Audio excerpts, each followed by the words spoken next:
Good afternoon, everyone, and literally a warm good afternoon. Sorry, there's a bit of a confusion on timing. We'll try to make up for the timing. Let me first thank the illustrious panel we have gathered here today, and would like to just go with a quick introduction before we start. We have Dr. Anis Nasser here. He's a seasoned sustainability and international affair economist. He's a leader in decarbonization and circularity at WEF. Thank you, Dr. Anis. We have Fiona Dragon. She's a global sustainability senior manager for climate advocacy at Unilever. Thank you, Fiona, for joining us. Uh, Lena, I think so, is going to be shortly joining. She is also the regional head of sustainable finance at Standard Chartered Bank, encompassing the region of Middle East, Europe, Africa, and Americas. Dr. Charles, he's a global head of climate risk, resilience, and adaptation with KPMG. Uh, Dr. Charles has 30 years of professional experience working within government, civil society, and private sector for sustainable development. Thank you, Dr. Charles, for being with us here today. Uh, we have Dr. Karen Olson. She's a senior advisor in the Impact Assessment and Analysis section at the United Nations Environment Program, Copenhagen Climate Center.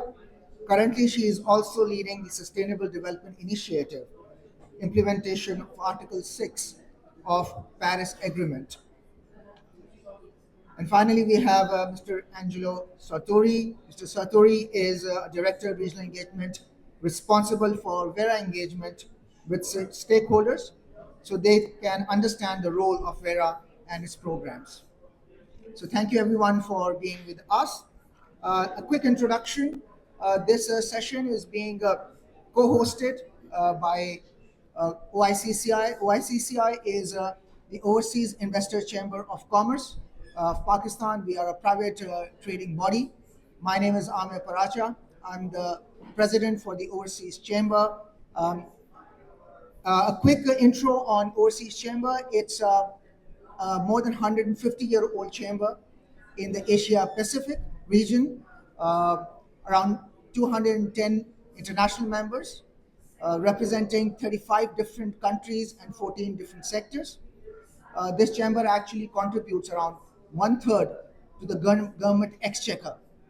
So you can imagine the importance of this chamber. And in the last 10 years alone, this chamber actually brought around 25 billion US dollar of investment in Pakistan and contributing big way when it comes to sustainability. So a bit of a background on the chamber. Now, before we start, I think so, I just want to give a bit of an intro on the subject. But before I give an intro, I think so it's important to have some statistics on our country. Pakistan, the fifth most populous country in the world, 240 odd million people, one of the highest population growth rate as well, around 2.4, 2.5% per annum. Uh, I call Pakistan a story of a paradox when it comes to climate change. And why it's a story of paradox? Because we are one of the top 10 most vulnerable countries when it comes to climate change. But when it comes to the emission part, we are nowhere in the top 10. So we are definitely on the receiving end. I think so as a country, we have really seen the impact on being on the receiving end because the kind of floods we got hit last year, where 1/3 of the geography was underwater. Uh, Millions of people got displaced, 2,000 people lost their lives, and there's a loss of around estimated 30 billion US dollar to our infrastructure. As a Pakistani, our per capita emission is less than one against a global average of around 5 tons. So you can imagine that's where we are as a country, and that's what, as a country, we are facing the situation. The problem is so monstrous that it cannot be managed singularly by the government of Pakistan, by the Ministry of Change, or by the Sustainable Development Policy Institute.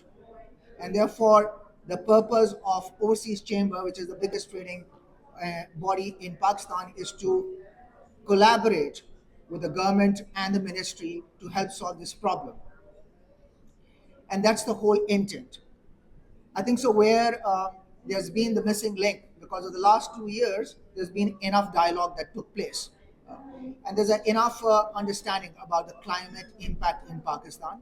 But the missing part is how to fund, because 2 weeks back, our finance minister has given a number that in by 2030, Pakistan requires 348 billion US dollars to honor its NDC commitments.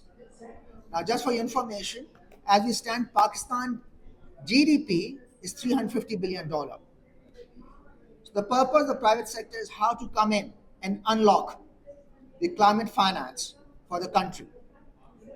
And that's what today's discussion is going to be all around. I'm going to be asking questions from each one of you, helping us how to unlock the climate finance for the country and what active role private sector can actually play. Thank you, Lena, for joining. I've already done your intro. We have not yet started, so you're on time. So that's a bit of a context for everyone before we jump into the conversation and try to really learn from your expertise. So I'll move on to now what exactly you are going to be doing. So my first question is to Dr. Olson. And the question is, would you prescribe the development of carbon markets within Pakistan to be an effective solution in influencing decarbonization across the economy and combating climate change on war footing for a country like Pakistan?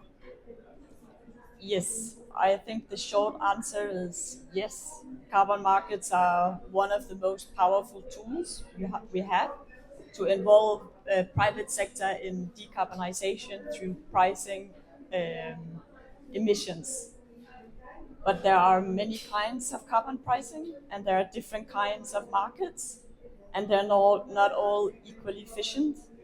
My expertise is with the Article 6, the international carbon markets, and the standards that all countries in context of the UN are agreeing on the rules, modalities, procedures, the guidance to safeguard integrity, trying to set the international best practice.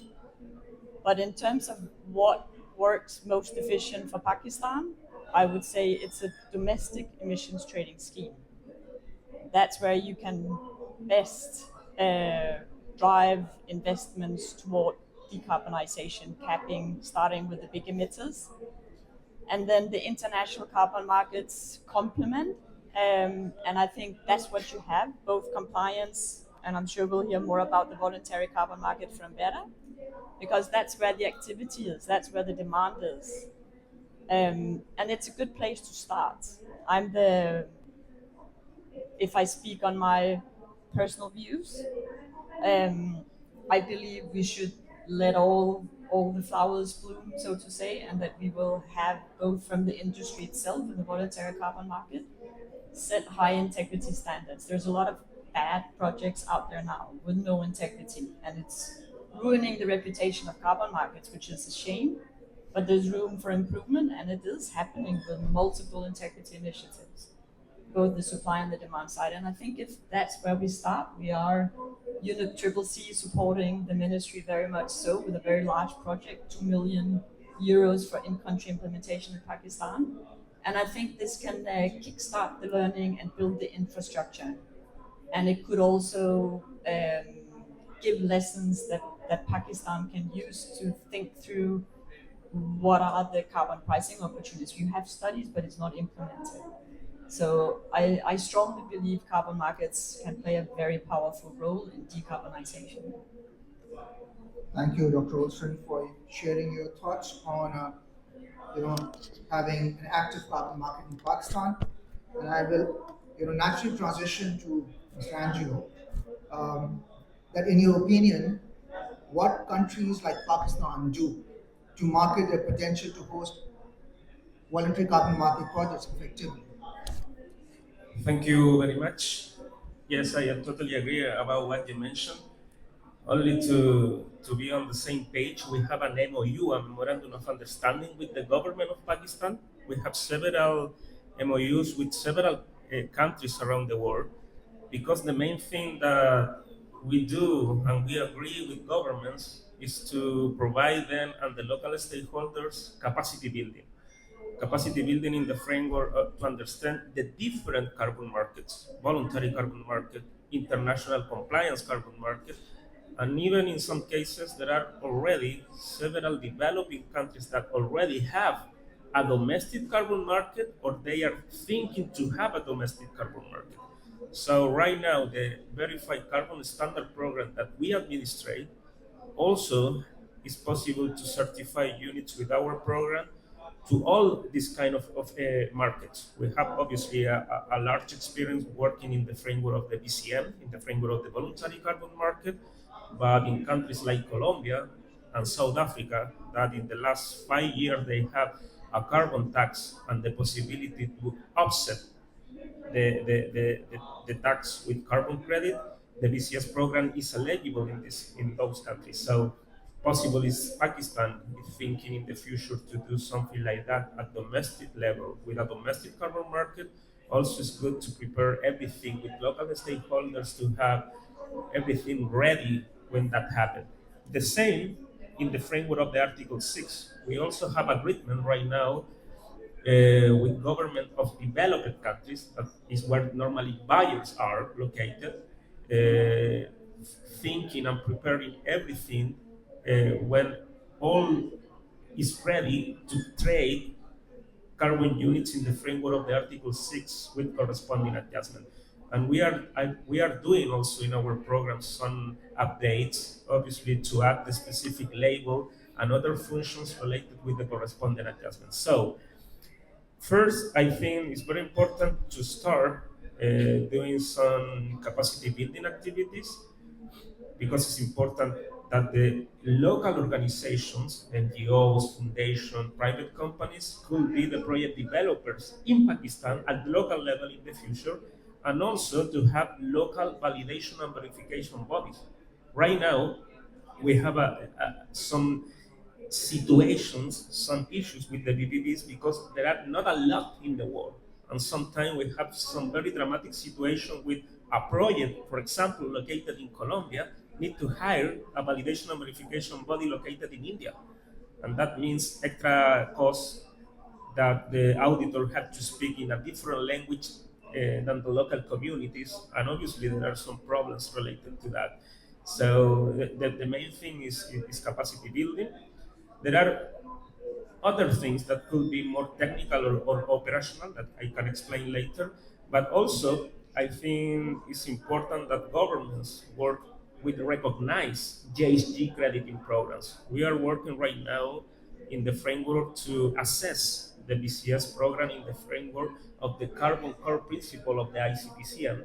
And we are trying to follow in and receive all the recognition that are happening right now in the framework of the regulated carbon market and in the voluntary carbon market. For example, in the framework of CORSIA, in the framework of ICROA, and also applying what is possible to some assessment that even governments are doing in some different countries. So it's important work at country level later, not only with the BCS program, because I work in terms of where the BCS program is administrated, to work with the recognized JHG crediting program to ensure later the social and environmental integrity of the project and the units that are implemented in this case in Pakistan. Thank you, Mr. Angelo. It's indeed very helpful. Um, I'll come to Dr. Charles, and my question is decarbonization strategies are also fundamental for countries like Pakistan that lag in resources but are severely vulnerable to climate change. How do you think private sector can operationalize funding programs in partnership with public sector for materializing these strategies? Uh, Thanks for that question. I think that the first thing that I'd like to flag is that in the context of a country like Pakistan, how you finance decarbonization plans is obviously going to be very important, but no less important for any organization is going to be your adaptation plans. So, what you really need to be looking at is integrated climate change strategies that bring both sides of that or address both sides of that equation.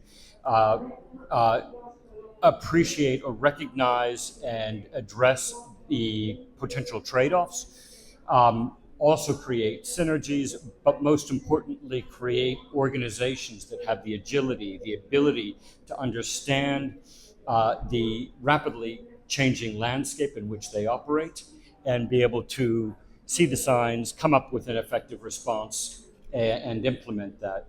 Now, when you start talking about such a holistic response, of course, this is not going to be cheap. It's going to be costly. And as a result, we are looking at new additional mechanisms to try to mobilize those kinds of resources. Conventional mechanisms have demonstrated their inability to move at the speed, at the scale that is required. Hence, we're starting to look more and more at carbon markets. We're looking at blended finance. And to the point that was made earlier, none of this is an either or, it's an and. Yeah.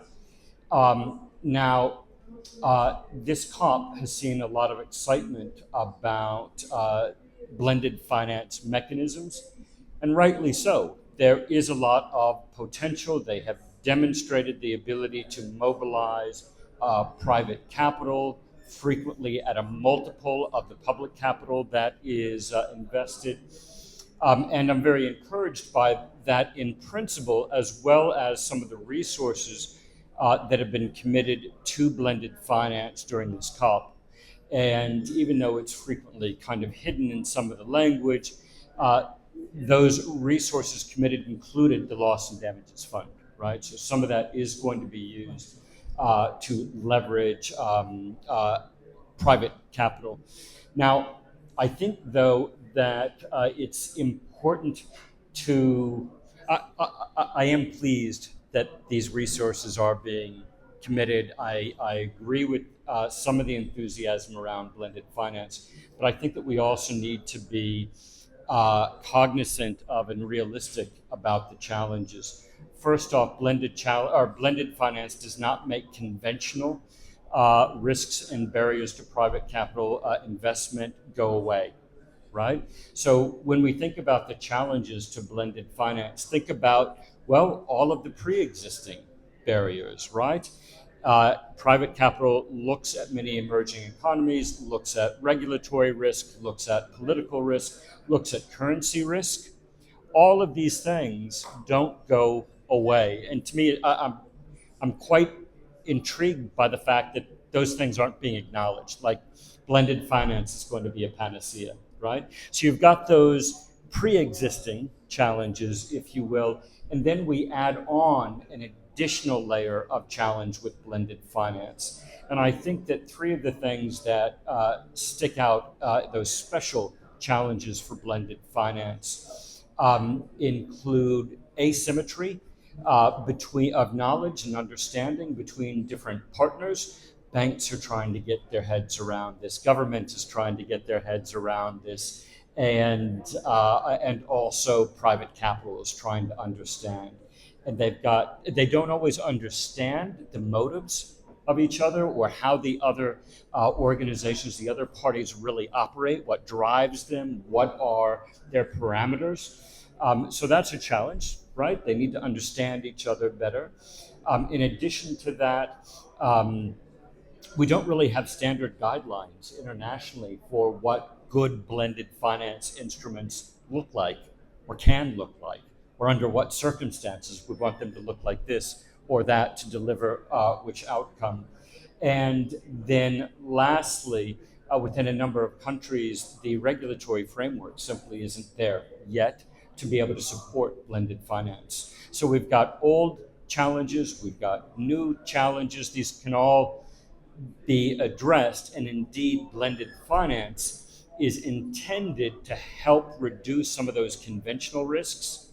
It is a part of it, but I would also point out or suggest that as we look at opportunities around blended finance, that we also look at other approaches to de-risking investment, to getting that capital flowing. And I've been really struck, so much of the conversation here and globally is around the role of banks in mobilizing capital. Fantastic, absolutely agree. But there is an equally essential role for the insurance sector. The insurance sector has many different instruments, many different tools, and that's expanding all the time, right? That can be layered into these blended financial instruments and solutions to help de risk and bring in private capital. Thank you. That's very insightful, and I think so. What's clearly coming out, it's not going to be a walk in the park. It's going to be a very tough one, and we're all going through trial and error to really figure it out. What's the best way to actually get into this blended financing and unlock this climate finance? I'll move on to Dr. Nice, and my question to you is: how can the private sector mobilize and drive innovation for circular economy to pave the way for industrial decarbonization, and that too at scale? So it's more regarding to the innovation, the R&D part. Yeah, and thanks for the question. So I'll try to answer both on the investment side and on the circular economy side. And thanks for inviting us today, Amir, as well. Um, Obviously, this is a challenge for Pakistan, but it's also a global challenge. The World Economic Forum releases every year a net zero industry tracker. This year, it estimates that in the next 25 years, we will need to invest globally 13.5 trillion to decarbonize across the hard to abate sectors, so cement, steel, aviation, ammonia, and those ones. So this is a shared global challenge, and there are solutions that are relevant only to certain countries, but there's also from the private side solutions that must come for all countries. And these are solutions for de-risking. We started with blended finance, but there's other opportunities also from the private sector on de-risking. I think, for example, demand signals, companies committing to purchase certain greener technologies in advance so that the investment can be made. At the World Economic Forum, we're hosting the First Movers Coalition, which aggregates these demand signals from 100 of the biggest purchasers of materials. Of course, there's going to be co-investment needed. We touched on it, and there's going to be more and more need for shared infrastructure and clustering of industries. So that's for the investment side. Then on the circular economy front and how we can get innovation there. The circular economy is not something that any organization can do by themselves. And we need new types of partnerships to enact the circular economy. And we sometimes call them radical partnership. It's really a new way of doing business. I think everyone now understands this. We've done a survey with Bain & Company of executives, and 9 out of 10 of them were saying that in their circular economy strategies, they are trying to think of new types of partnerships. I'll give you an example of the battery industry, but that could be true across every other industry. If you're trying to recycle batteries, you need to have traceability. You need to know where they have come from, what kind of materials are in these batteries. So this means that the miners from the very extraction need to be involved. Then you need to know how these materials have been processed, how they have been manufactured, so that you can understand how to deassemble them further down. So there is this need for communication and collaboration across the whole value chain from extraction down to recycling. I'd like to cite the example of the Global Battery Alliance, who has released this year the very first global battery passport, which provides this data from miners down to consumers, also to allow them to make informed choices that can then incentivize battery makers to be more on the recycling side. So I think really the key word I'm trying to get out there is both from the investment front and from the circular economy front, it's about radical collaboration. Thank you, Doctor. I think so. We need to basically bring the blended finance together, the innovation together, And I think we need to bring the dialogue and the policy making together in order to make it work. Fiona, I'll come to you now. And this is, I need your help to really understand what strategies could essentially attract the private sector towards nature based solutions for emission reduction. Sure. Well, companies want clear and consistent policy landscapes. They like predictable environments. If they see that governments are orientating themselves towards nature, to nature based solutions, to regen agriculture, they will orientate themselves as well. And there's a couple of international frameworks that are helpful in that area. So the Montreal Biodiversity Framework that came out last year gives some very good steers in this area. It's something that Unilever supports. Currently, negotiations are hard at work, just a couple of hundred yards away from us, working the global stocktake. It would be interesting to see what comes out of there from the food, agriculture, and nature.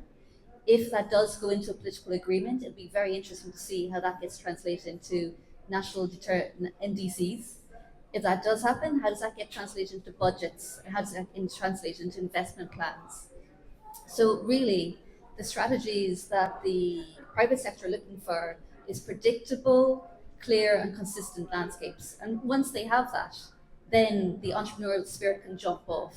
Then they can go work and say, okay, we know this is going to be something that's going to be important for this country. Let's orientate ourselves towards this. Let's do that. So honestly, I think what's happening in a couple of yards away from us is vitally important. And also what will happen over the next couple of months is also going to be vitally important. Those are the strategies really that we would need to see. Well, thank you. And I think so you have rightly mentioned for any private sector, predictability and sustainability of the policies are the key to really drive more and more finances towards the nature-based solutions. Um, Lena, I think so. Over to you now. Given you represent a Standard Chartered Bank, I would like to understand what roles bank and financial institutions play in ensuring that private sector finance for sustainable projects in a country which is like Pakistan and basically get into this mainstream market capable of supporting the transition to the sustainable economy. So more around green financing, by banks and how is it evolving, or how banks are actually taking that interest to take that risk. Thank you. Thank you for having me as well join the panel. It's really interesting to hear the different views and the kind of the indirect ways that we've worked together as well. We've worked on an adaptation guidance note together with KPMG, and that's essentially kind of the type of work that you need to do in order to tackle the big challenges. And also, look at it from a different perspective. First and foremost, in my view, and just to kind of confirm what Dr. Charles said, I think the way that we should look at green and sustainable financing cannot be in the same way that we looked at conventional financing, right? I've been a banker my entire career. I moved into sustainable finance about 2.5 years ago. And yes, the skills that you have built over time from a banking perspective are great, but then it's the structuring skills and bringing it all together to make a difference and actually make these things work. So you need to think about things like blended finance from a different perspective. We've been doing blended finance for a very long time. This is not a new concept. It's been existing for a very long time. But then how do you transform that into a bigger opportunity, and how do you put a multiplier effect on the $1 from public sector, so that it's $12 of private sector money that you're mobilizing? And these are the instruments that we need to look at. Now, at Standard Chartered, the way that we have been thinking about it is, luckily for me, I sit in a bank that exists in a place in really interesting, very exciting markets. Yes, they are challenging, but that's exactly why it makes my job interesting. It's not easy. We exist in Asia, Africa, and Middle East. These are our core footprint markets. If we were to kind of think about these economies, more than half of them have not made net zero commitments. Most of them actually derive their economic growth from traditional fossil fuels and energy sources. So the way that we have been thinking about it is actually take a step backwards and not just think about it from the perspective of financing, but actually take a step, backwards towards how companies are our clients, how are they thinking about sustainability and transitioning their businesses to kind of greener ways of doing business. And that is essentially goes into the advisory piece that we bring into the equation. So, for example, we beefed up our expertise on technical knowledge on the kind of the transition technologies, for example. We have created new products as a response to what we're seeing from the market, from our clients, what they're looking at, trying to address the specific challenges. And sometimes it's a bit of an iterative process, but not always. And sometimes you can clearly see it generally through how you're interacting with clients. But a good example is our ESG advisory business. We're not really going to compete with the big four or with the McKinseys and the BCGs of the world, but where we're playing a role in our kind of in the life of our clients is to come in and say, these are the things, because we're a bank, these are the things that we would expect to see from you in order to continue to bank you. And that's probably how other banks and financial institutions, whether it's lenders or investors, are going to look at you. So, and that's why I say, I mean, this is a business that didn't exist 2 years ago in the bank, for example. But essentially, we're seeing an uptake of that. And again, that goes to my initial point of we need to think about this very differently. We need to think about how we tackle some of the challenges. I just want to go to the point, back to the point on blended finance, because I feel very strongly about it, and I've kind of been involved in a couple of things to address the challenges. I think that it's a big topic, and I do agree that we're not doing enough. I think there isn't enough coordination, which is surprising. There isn't enough coordination between the private sectors, the MDBs, DFIs, on how we get this done. So we've seen country programs; they work. JETPs, country finance initiatives. I think those are still in the initial stages, but we're seeing them bear fruit. The second thing is project preparation. So project preparation, is where we kind of need to align with the MDBs and the DFIs on what do I need to see as a bank in order to kind of mitigate certain things. But also, how do I, as a bank, start looking at financing the hydrogen sector? I mean, it's not like, people say, well, you can finance it the same way that you do LNG. Yes, but there are no off-takers. It's not a liquid market. Like, how do I do that?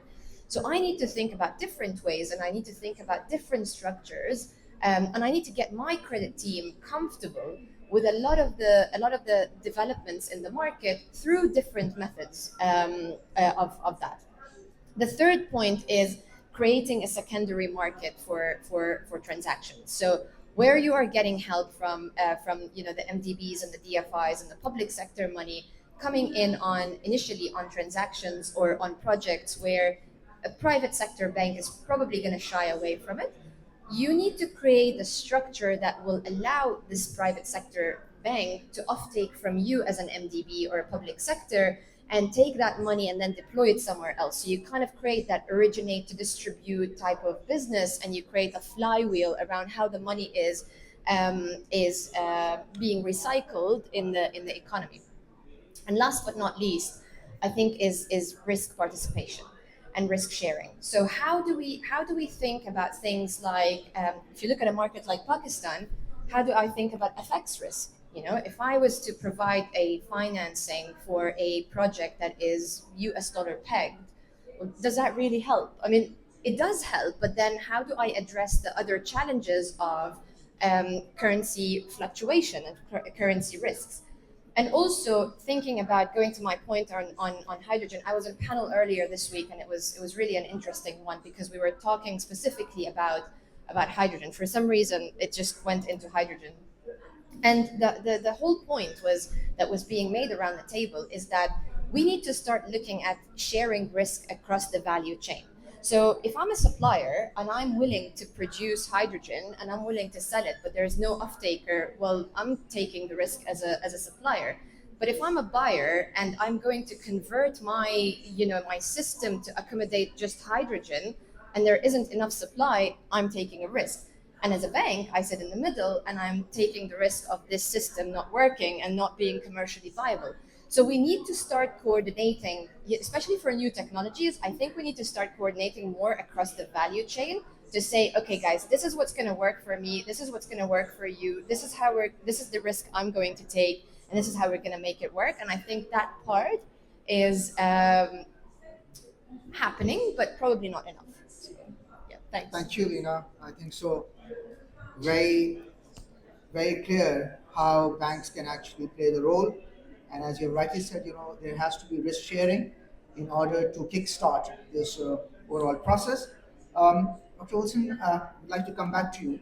And something you touched upon earlier, and Angelo also tried to give his perspective on this. But I still want to come, you talked about the increase in transparency and integrity required in the carbon market. The question is there any way or there's any hope private sector can actually help increase this transparency and robustness and the integrity of the carbon market? That's a good question, and I think the short answer is not just yes, but it's also no. It depends. Um, there is in the market, Article 6 in particular, a lot of what we call perverse incentives to keep the price down. It's easier to buy cheap units, particularly from forest credits. And in the voluntary carbon market, some of the most controversial units have come from avoidance projects, which is essentially uh, stocks of carbon. You don't cut the forest, or there's also enhanced conservation, but it's about preventing deforestation. Um, and the argument against this is that if you turn these into ITMOs, then those that buy the units can use them for offsets, which means they don't reduce themselves. Does that benefit decarbonization? No, it does not. So that's why integrity is so important, and that's why we are in the negotiations trying to agree on what does that mean? What is integrity? And that is very much related to transparency. How are you reducing? What are your methodologies? How does it relate to the NDCs, the goals of the country? Are you counting it towards your own NDC target? If not, and you sell it, how do you sort of account the corresponding adjustment so that you don't double count? And all this, which is super technical, is very important. So can private sector drive transparency? Well, as I said, they have some incentives to not have it, to have low integrity, because that means you can get cheaper credits. Whereas if you have very ambitious, high integrity credits, they're likely to be very expensive, if, particularly if they are Paris aligned, because that means countries will not oversell. They keep units for compliance with their own NDC, and if they sell, they have to reduce more themselves. And then coming to the role of private sector, can they drive transparency and integrity? Actually, yes, they can. And yes, they are doing it. Exactly as we heard from Vera, we have, because of this bad reputation of carbon markets internationally, the industry has an interest in regulating itself. And they're doing that through, on the supply side, it's the Integrity Council for the Voluntary Carbon Market. I sit there, I work as a specialist on promoting sustainable development and safeguards. No harm done to communities and to indigenous people, which is very important, because we've seen a lot of violations where it's gone wrong. And we also see it from the demand side on what is it that companies can claim when they buy the units towards achieving their net zero and carbon neutral claims.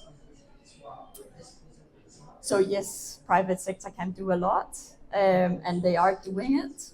Um, and it's you have to get it right because otherwise you risk that it's all for nothing or you even undermine the goals of the Paris Agreement. Thanks a lot, and I think so. It's encouraging to hear that private sector can play its role, but it has to be done in a very systematic way, and it has to be done very smartly. Um, Angelo, I would like to come to you, and I think so. You have this. Vera has an experience of working with Pakistan. He's recently signed an MOU, and just in the morning we were actually attending a discussion on Pakistan Indus Delta Blue Carbon, biggest project, and I heard this is the biggest project in the world, where 220,000 hectares have been undertaken. 80,000 hectares have already been, have grown mangroves, and whereas the one which is, kind of administering the whole carbon market, voluntary carbon market. What's been your experience uh, with Pakistan? What kind of the capability your company has actually experienced? What's the capacity there, and what you think that are we capable to do such more projects? Thank you. Yes, as I mentioned, that one of the main things in the framework of the MOU with the government of Pakistan is to work in trainings. And if we go in the next level of detail about what means training, one of the most important things is in turn to facilitate to the private sector that probably will be also the project proponents how to choose the right methodologies because there are 200 methodologies in several different JET crediting programs, and sometimes there are some mistakes to find the right methodology to the specific project. So if we start from the beginning working very close with the government, with the project developer, the current one and the potential ones, in turn to identify, in the case of Pakistan, the methodologies that are more related to the different projects that can be developed there, I think it's a very good step to achieve in that framework. Right now, in Vera and in the framework of the BCS program, we are trying to have more consolidated methodologies and not to have so many in terms to standardize even from our side that we are in standard the list of the methodologies. Actually, right now we have a new red consolidated methodology to avoid the deforestation and the forest degradation that right now is under the assessment also of the carbon core principle of the ICBCM. So it's very important that the private sector in Pakistan all the time is working with the more updated version of the methodologies, also using the right validation and verification body. That is very logic because we have the list of the eligible auditors, so they have to follow this specific approach. But it's the same that I mentioned before in terms to select recognize JSG crediting programs. There are new standards that are just emerging, so obviously, in some cases, they will need experience during the time in terms to create their own methodologies and all the elements that a good standard need in terms of a registry to provide information in a transparent way, to provide a good auditing third-party validation and verification processes, and the list of the technical methodologies. So it's good that the private sector in the country is related to the recognized JHG crediting program. Also, a very good thing that we normally see, all the standard we have some extra and specific requirements to comply with the social and environmental safeguards. And we do validation and verification of these processes. But it's also important that the project developer, the private sector, finally highlight always these benefits not related only with the carbon emission or the carbon reduction. That imply normally extra price in all carbon markets and also provide confidence to all the stakeholders related to the carbon market. So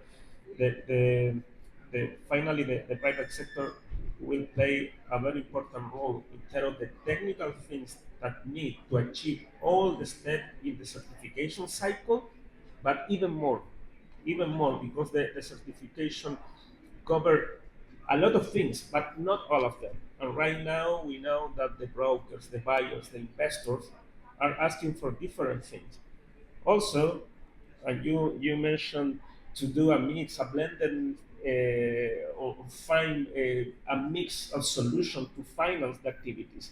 The carbon market is one more option, but even us are looking for and developing parallel approaches to complement, for example, with biodiversity credits, creating a nature framework.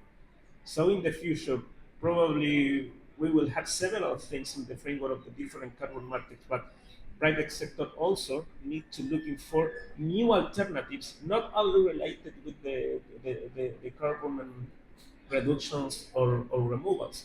And right now we know that several companies more related, for example, with chemical with the chemical sector are looking for more biodiversity compensation than carbon compensation. So it's very important to know what is happening in general in this term and to complement the finance that all the projects need in terms to mitigate the climate change and also to be adapt to the climate change and have a right mix between the two concepts there. Thanks a lot. Um, Dr. Charles, I'll come to you, and my question is on something which is nowadays quite hot.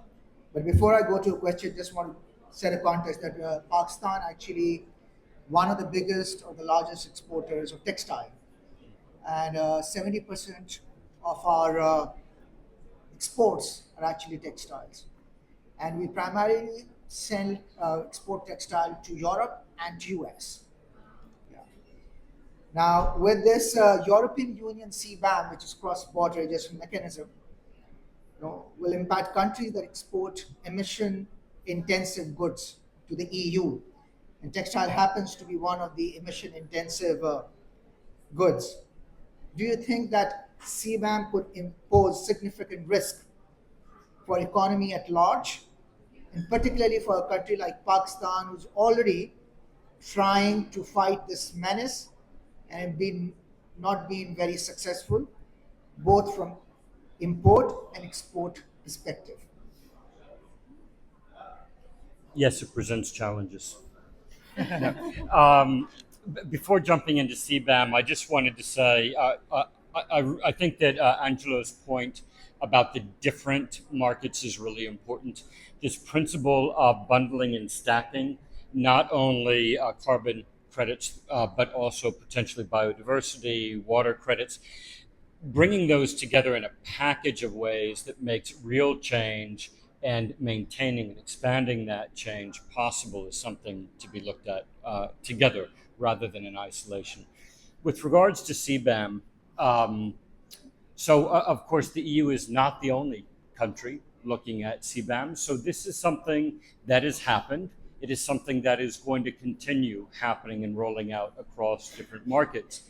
And if you look at some of the intentionality around it, it's pretty well thought through. They are going to achieve exactly what they wanted, which is to make other economies decarbonize through the use of trade policy effectively, right?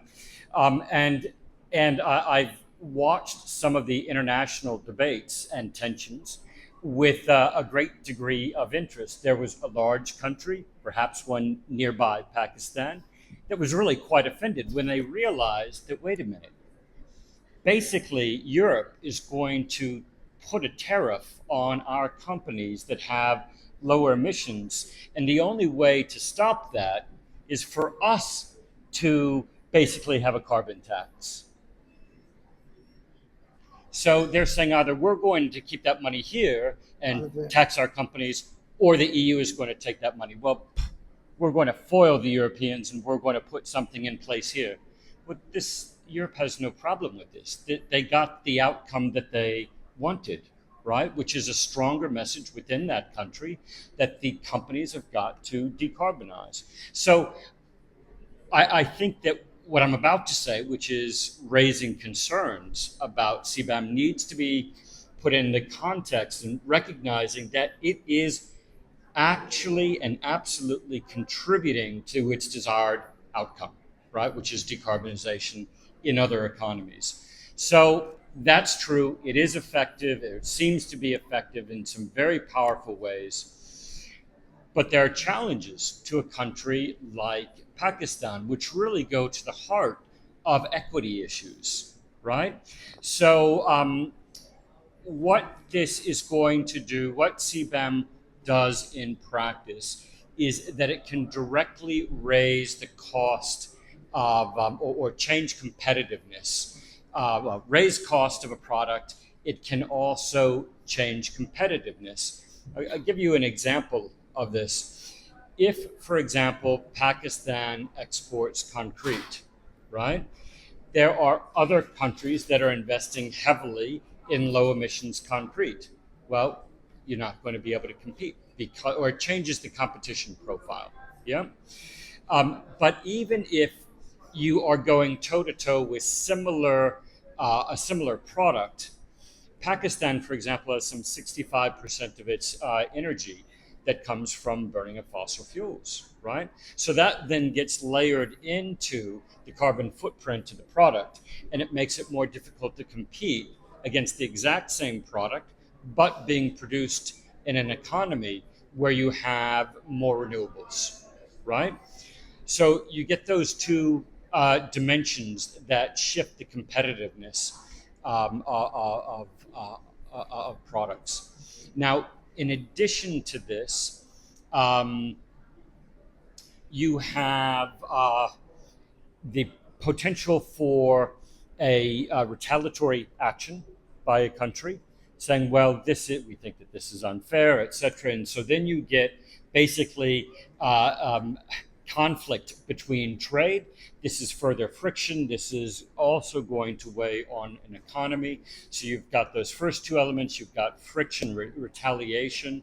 And so I think that through these three angles and more, yeah, absolutely, this is going to impact on Pakistan's economy and potentially quite strongly. Yeah. It does, though, flip or provide as well an opportunity to say, all right, to multilateral development banks, etc. If this is going through, we need support, right? To traditional donor countries as well. If you're going to do this, okay, we understand the objective around decarbonizing a value chain, a key product, but then help us work out a solution to this. So I do think that it needs to be leveraged back.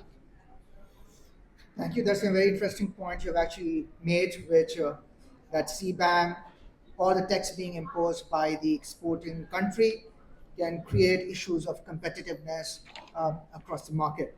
Would like to come to you, Dr. Anis, and my question is that the World Resource Institute estimates a potential of USD $4.5 trillion in economic opportunities through circular economy. What is the opportunity for countries like Pakistan to get a share of these finances for decarbonization and circularity? Yeah, thanks for raising this question, and I think it goes back to the point you were making before, Charles. I think this is the question of how do you get climate FDI in developing countries, and there's the underlying challenges, the socio-economic challenges, currency fluctuation, political fluctuation. All of these are there, and they're long-term challenges every country is trying to fix in the end. When it comes to getting this climate foreign direct investment, there are a bit easier, shorter-term fixes that we can try to use. And I want to talk here about investment promotion agencies. We've released in July 2023 this year a guidebook on how to facilitate climate FDI. that's especially directed at developing countries. So I'd be very happy to send it to you actually and to get your expertise on it.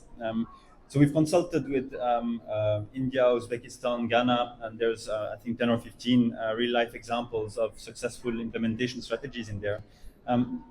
The idea is try to make it as simple as possible, and there's 4 key measures that we have in there. The first measure is, of course, to create an enabling environment for finances to come in the country. And so this starts with defining the climate FDI strategies for the current region, which will be in link with NDCs. In Pakistan, it would also very much be linked to adaptation, which you mentioned in the beginning. Then goes the prioritization, which sectors should be key in the relevant country, and then aligning investment incentives, and these might be financial or non-financial for these sectors. So in Uzbekistan, for example, they've chosen to be very targeted, specifically on public-private partnership for energy transition investment. So they've dedicated a whole campaign website on this specifically. And we see that targeting this type of climate FDI has been quite successful. Once we have these strategies, then we of course need to map what kind of supplier investment there are possibilities in the countries. So creating databases of all the suppliers, trying to create metrics of where they stand so that we see what could be bankable projects. Because in the end, through MDBs, the funding most often is there. What is lacking is what are those bankable projects.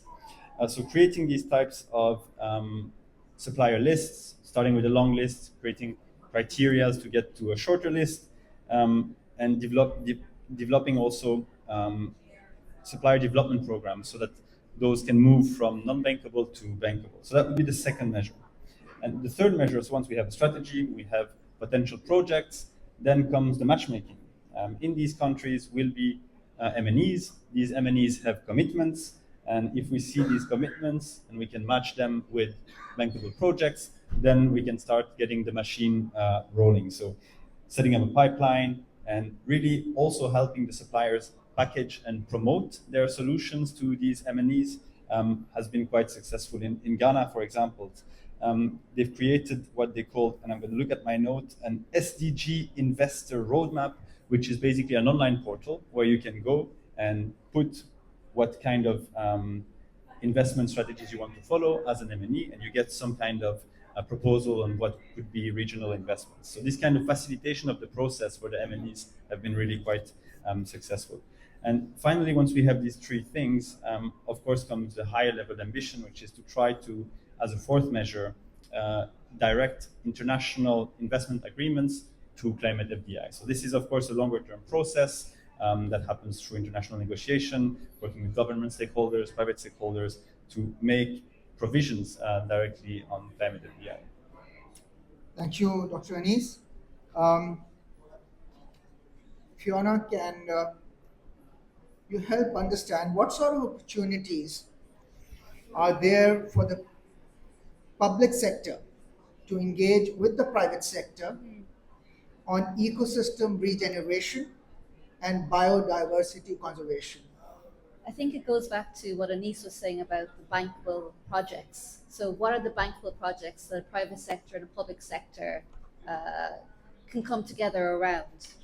And it goes without saying that first of all, you would look at what is a private company doing in a certain country, what is it prioritizing.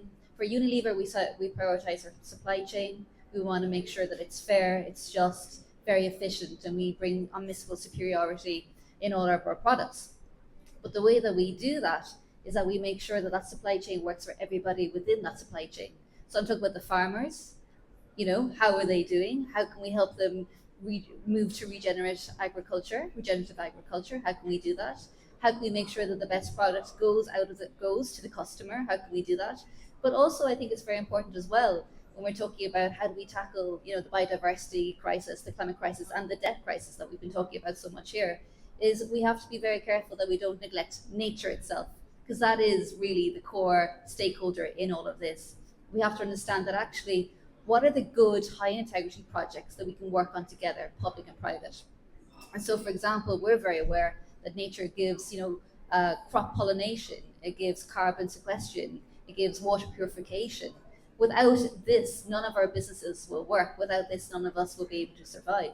So what we need to do is we need to come together, look at where a company is, look at their supply chain, and say, okay, these are the interventions we can make. If you want to move to a better level of agriculture, this is the intervention that you can make. If you want to move to a better level of restoration, regeneration of nature, these are the bankable projects you need to do. But I think the key thing here is integrity, it's scoping, and it's working very carefully with all the stakeholders. There's also some very interesting things happening. Again, kind of, I was in a panel earlier on this week, and they were talking about debt for nature swaps, which Portugal and Cape Verde have done. They're doing some very interesting work there. There's lots of innovative financing mechanisms that people can get involved in. But of course, what a private sector company wants to know is, what's the consistent landscape? Is it clear what the outcomes are? Is it de-risked? How can we help on that journey to de-risk as well? So in answer to your question, there's many, many ways of doing it, but there's only a few ways of doing it correctly. Thanks, Amir. Thank you, Fiona. I think so clearly it's coming out that the integrity is very important, and so as the bankability of the project, that it doesn't make sense or not.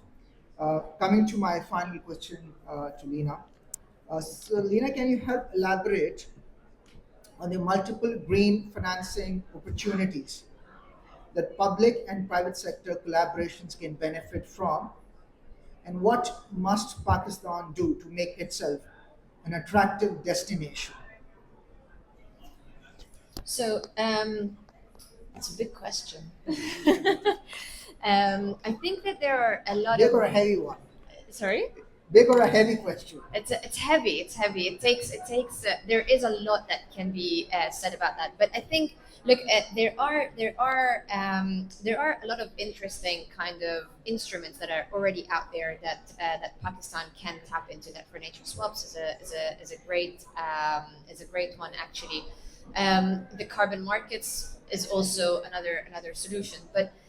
Just kind of to build up on the discussion that was happening on CBAM and on the supply chain, I think there are also ideas or solutions that we can put in place and utilize some of the, sometimes innovation doesn't really have to be come up with new structures or anything like that, but it's actually about repurposing some of the existing things that we do as well to contextualize what's going on, right? So if we look at that supply chain finance, and there are a lot of ways that you could potentially use the credit, and these are instruments that have existed. They don't exist just because of sustainability or sustainable finance, but instruments like vendor prepay, for example, where you are enabling your kind of small scale suppliers sitting in kind of remote countries, or not remote countries, but even in countries where they don't really have access to renewable energy. So if you're a textile company in Pakistan, well, I don't really have access to renewable energy, so how am I actually going to decarbonize my, it's not like I can just kind of plug in, it's not like a choice that I just have and I'm making the choice of using fossil fuels. It's the fact that this does not exist. It exists, but it doesn't exist in at scale for me to just be able to opt for it as a supplier, as a textile supplier. So what can you do? And if I wanted to kind of build an off-grid captive renewable energy source, I'm probably going to need another 2 to 3 years before it's all kind of up and running for me to be able to comply with the kind of the CBAM or any other taxes that are coming up. So what can you do? You can basically think about products like vendor prepay and say, well, I'm a buyer. I'm going to help you as a supplier raise funding, because the other issue is affordability, right?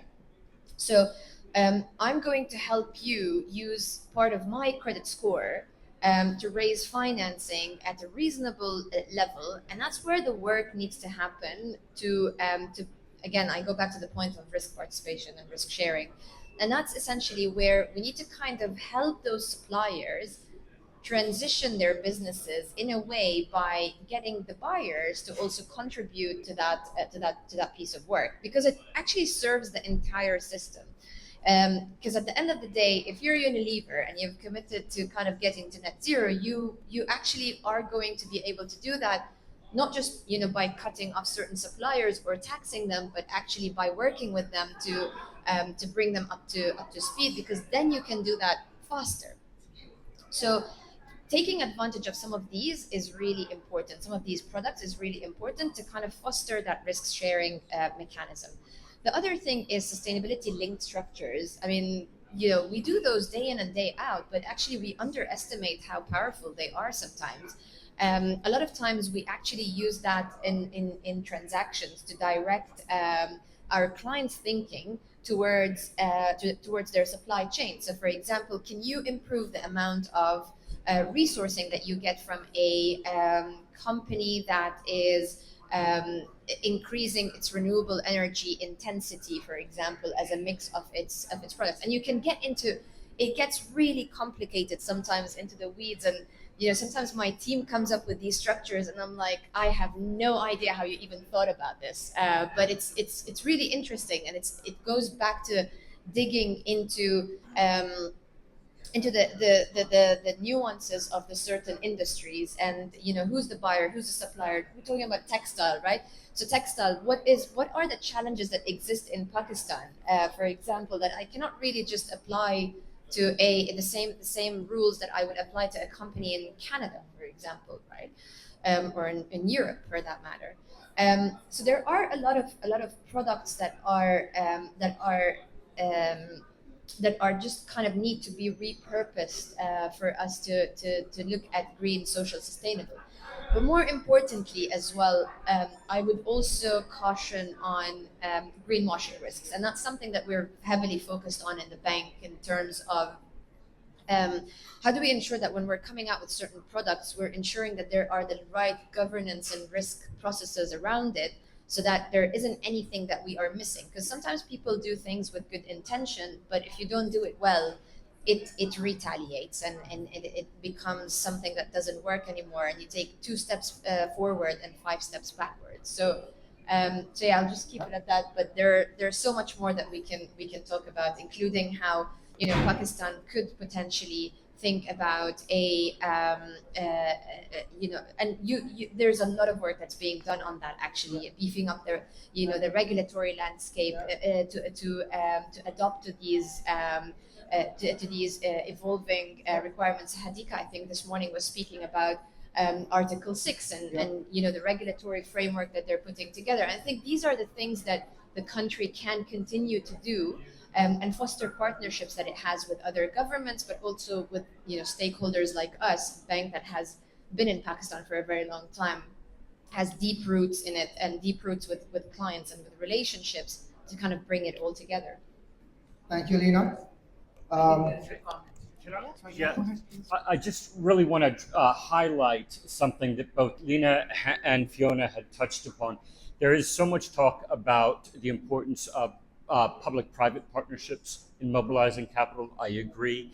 But what both of you were talking about was private-private partnerships in a new way.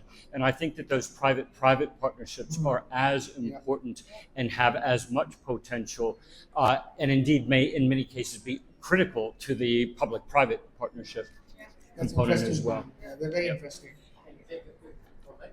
G, please. Yeah. Thank you. Very enriching discourse that we had, and benefited immensely. But I was just trying to recollect my take-home messages.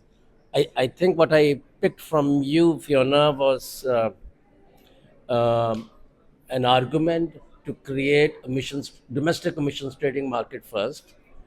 And from you, I understood the importance to have carbon taxation first, before we go to the Integrity Council, which has not enjoyed much trust in Pakistan or some other developing countries, for a number of reasons. One of them is that these are unequal contracts. Recently, under a Supreme Court decision, we lost in international court several $1 billion. We don't have the ability, we don't have a regulatory system in place, we don't have a registry, we have not digitalized the registry. There's a whole plethora of actions that we need to take before we could engage with anyone. And yes, Vera is a very reputed firm, But we know several other companies who sign MOUs to elbow out their competitors with the help of a few training workshops. So for us, it's absolutely important to have not cart before the horse, but put our house in order first before we could invite. And main concern for us for the first three comments is that can we use our emissions trading system to reduce our nationally determined contribution targets? If these are not counted towards that, I don't know which whom would they serve. So that is an important point for us in Pakistan, that whatever we do has to be counted towards it. Right now, when the market is collapsed, we are selling left, right, and center at a time when there is no good market, there is no credibility, and when I will need them to reduce my national targets, they'll be expensive and I'll have to buy them from international market. So we have very deep misgivings about VCM compared to the regulatory market. I don't have the time to go in much detail, but sir, thank you for your excellent presentation about de-risking and the way the facilitator, Amir, has juxtaposed the question of border trades. Now, de-risking is important in a country where we have very high cost of capital. De-risking will make projects even more expensive, and our debt trap will further strengthen. So the de-risking begins by the national capital to becoming co-partners in our infrastructure or other investments. So the question here is a reflection. I don't want to put a question because there is no time. Yes, EU has balance of payment issues with China, but Pakistan should not suffer because of that. So one possible option at WTO can be, not in these forums, is that we tax, as it was mentioned earlier, and we plow it back to decarbonize. Or if there is no credibility that we'll do a fair mechanism in terms of taxing, you tax, but ring fence them to be spent in Pakistan. Otherwise, in order to penalize China, you will be penalizing us. And therefore, my concluding what you call reflection in this regard is that we have several tiers of conversations today, very rich. Thank you for this. But I'm going back with a sad note that you had the ability to tell us your perspectives. I wish you come to Pakistan, even through our video conference, you hear our perspectives as well. Thank you. Thank you very much for sharing your thoughts and trying to summarize the conversation. So, ladies and gentlemen, thanks a lot for participating. It's been very enlightening and a very insightful discourse, and we definitely have learned a lot. There's been interesting concepts and ideas, and I think so it's quite heartening to hear from experts like you. There's definitely a place for the private sector to play a very, very active role, not only in a public-private capacity, but also into a private-private capacity. So thank you, and look forward to the day. Thanks a lot. Thank you.